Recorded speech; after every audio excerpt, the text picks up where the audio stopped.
Picture சினிமாவில் எந்த இப்படி விஷயம் பார்க்க போகிறோம் அப்படி பார்த்தீங்கன்னா பிக் பாஸ் சீசன் 9ஓட எபிசோடில் வந்து ஒரு மொமெண்ட் வந்து நடந்தது. ஸோ கமருதீனுக்கும் விஜய் பார்வதிக்கும் இடையில் வந்து ஒரு டாக் வந்து போகுது.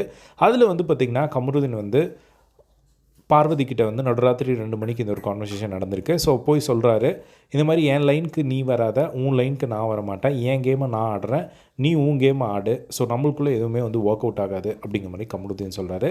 அதுக்கப்புறம் பார்வதி வந்துட்டு இல்லைடா நான் திவாகர்கிட்ட வந்து சொன்னது தான் வந்து தப்பு, நான் எக்ஸ்ப்ரெஸ் பண்ணேன், ஆனால் அது வந்து நான் இப்போ உண்மையிலே வந்து பேடாக வந்து ஃபீல் பண்ணுறேன் அப்படிங்கிற மாதிரி வந்து சொன்னது பார்க்க முடிஞ்சுது. அதுக்கப்புறமா இல்லை நீ வந்து அவ்வளோ தெளிவாக இருக்க அப்படிங்கிற மாதிரி கமருதீன் வந்து சொல்லார்.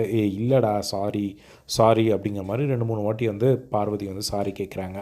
அதுக்கப்புறமா கமருதீன் வந்து சொல்கிறாரு, இல்லை நீ வந்து என்ன பண்ணுற அப்படின்னா பட்டுன்னு ஒரு மாதிரி பேசிடுற. அதுக்கப்புறம் எல்லாருமே விஜய் சேதுபதி முன்னாடி ஒரு விஷயம் சொன்னதுக்கப்புறம் நீ வந்து அது கரெக்ட் அப்படிங்கிற மாதிரி வந்து பேசுகிற, நானும் அதே தானே சொன்னேன், இந்த மாதிரி வந்து நீ புரிஞ்சுக்காமல் நிறைய இடங்கள் வந்து பண்ணுற அப்படிங்கிற மாதிரி வந்து சொன்னதுக்கு அவங்களும் வந்து திரும்பவும் வந்து சாரி கேட்டதை வந்து பார்க்க முடிஞ்சது கமருதீன் கிட்ட பார்வதி.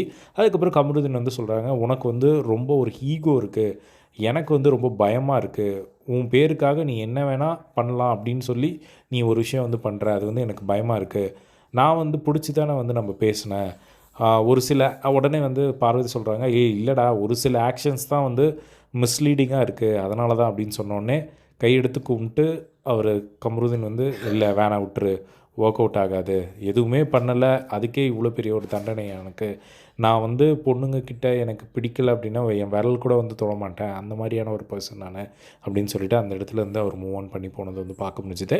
ஸோ இந்த ஒரு விஷயத்தை பற்றி காலையில் வந்து பார்த்திங்கன்னா திவ்யா கிட்டே வந்து போய் சொல்லிகிட்டு இருந்தாங்க. ஸோ நான் போய் பேச ட்ரை பண்ணேன், ஆனால் அவன் புரிஞ்சிக்கல அப்படிங்கிற மாதிரி வந்து சொல்லிட்டு இருந்தால் வந்து பார்க்க முடிஞ்சுது. ஸோ இதுதான் வந்து ஒரு விஷயம் நடந்திருக்கு. ஸோ இதை பற்றி உங்களோட ஒப்பீனியன் காம்பாக்ஸை ஷேர் பண்ணுங்கள். இதே மாதிரி எல்லாம் பிக் பாஸ் அப்படி தெரிஞ்சுக்க நம்மளோட சேனலை சப்ஸ்கிரைப் பண்ணி சப்போர்ட் பண்ணுங்கள். தேங்க்ஸ் ஃபார் வாட்சிங்.